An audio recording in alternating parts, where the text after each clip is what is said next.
Greetings. I am Marcus Aurelius, once emperor of Rome, always a student of philosophy. Today, we gather in spirit to explore a timeless question. What is the ultimate aim of life, virtue or power? Across the ages joins a voice from modernity, a man who declared the death of God, Friedrich Nietzsche. Friedrich, welcome. For our audience, will you introduce yourself? I am Friedrich Nietzsche, philologist turned philosopher. I write for the few who dare to see without illusion.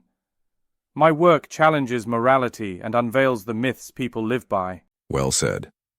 And I, though born in a palace, always sought to live as a philosopher should, guided not by ambition, but by reason, justice, and harmony with nature.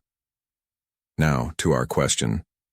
Is the highest human good to live in accordance with virtue, as the Stoics teach? Or is it, as you have written, to transcend virtue itself and forge meaning through the will to power? Let us begin. I maintain that the ultimate aim is to live according to reason. To align one's soul with nature. Virtue is sufficient for happiness.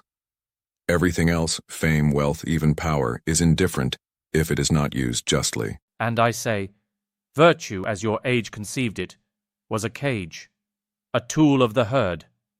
The noble soul does not conform to imposed order. It creates. It affirms life through strength, through overcoming, through the will to power. That is where true greatness lies, not in submission to fate, but in reshaping it. But can one truly be free who is a slave to desire, or to the ego? What you call greatness I would call a storm. Impressive, yes, but fleeting.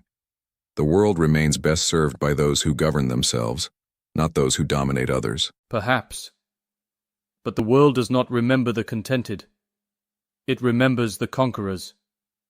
The world is shaped not by those who are merely just, but by those who dare. I offer a challenge to your serenity, Marcus. Does it not lead to stagnation? To a quiet death of the spirit? You raise a worthy challenge, and yet I would respond. What you call a quiet death I see as a peaceful life. One lived with integrity, one that leaves no regrets when it is time to go. And so we arrive not at conclusion, but contemplation. Is it better to master oneself or to master the world? To pursue inner peace or to create new values through strength? We leave the answer with you. Until our next gathering, remember, the soul becomes dyed with the color of its thoughts.